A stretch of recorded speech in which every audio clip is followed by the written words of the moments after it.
Good day, I'm Stacey Ann Smith, and this is your Jis News for Thursday, July 11.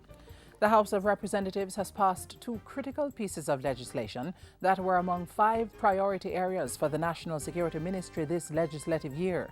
On Tuesday, the House approved amendments to the Proceeds of Crime Act, which will allow the state to seize the assets of persons who accumulated wealth through criminal means.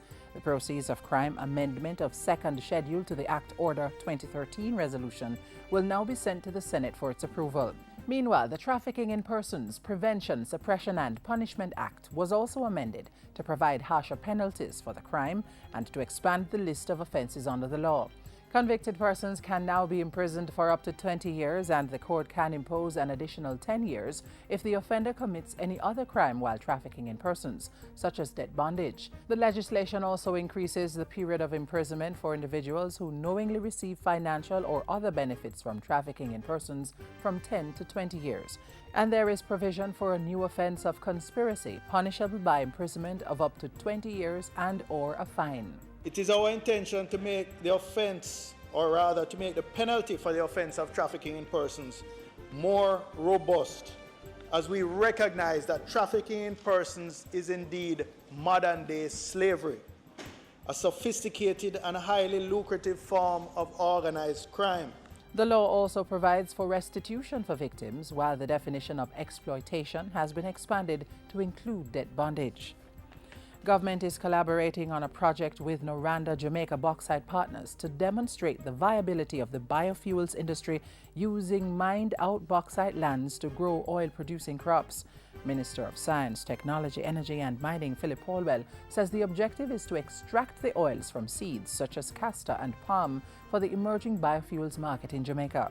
The collaboration also involves the Petroleum Corporation of Jamaica and the Scientific Research Council. Minister Holwell was speaking Tuesday at the opening ceremony for the Analysis and Investigation of Low-Emission A-Leg Project Symposium in Kingston. Some 133 community access points have been built across the island as the government continues to bridge the digital divide through its island-wide broadband network program. The latest is the handing over of the e-learning lab at the Steertown Academy in St. Ann. In his address, State Minister for Science, Technology, Energy and Mining, Julian Robinson, said e-learning labs had been installed in 200 educational institutions. This, he emphasized, was important to the ministry's target of ensuring that the technology was available and accessible.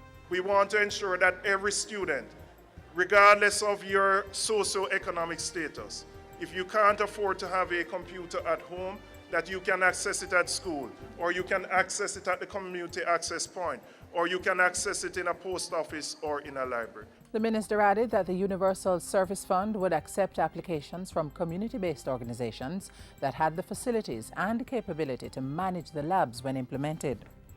The KSAC will once again be partnering with the Jamaica Chamber of Commerce and the Vendors and Higglers Association to stage its annual Downtown Sizzling Summer Savings. The 3-day open shopping extravaganza will be based at the St. William Grant Park from July 25 to July 27, running from 9 a.m. to 9 p.m. each day. The venture forms part of the Council's ongoing thrust to rebrand downtown Kingston and stimulate the commercial district. Once again, downtown and in particular St. William Grant Park will be transformed into a shopper's paradise, as registered vendors will be accommodated in the park, while stores will offer massive discounts to shoppers. The Kiddies Village and food court will also return, and the shopping extravaganza culminates with a major concert on the final night. And finally, the Ministry of Health is urging members of the public, interest groups, NGOs, government workers and other health-conscious entities and individuals to wear white on Monday, July 15, to show support for the ban on smoking in public places. Some examples of places where smoking will not be allowed include all enclosed spaces, public transportation, workplaces, government-owned and occupied buildings, and health facilities, including pharmacies. It will also apply to sports, athletics and recreational facilities for use by the public, educational institutions, areas specifically for use by children, and places of collective use such as bus stops. And that's it for JIS News Today. I'm Stacey Ann Smith. Thank you for watching.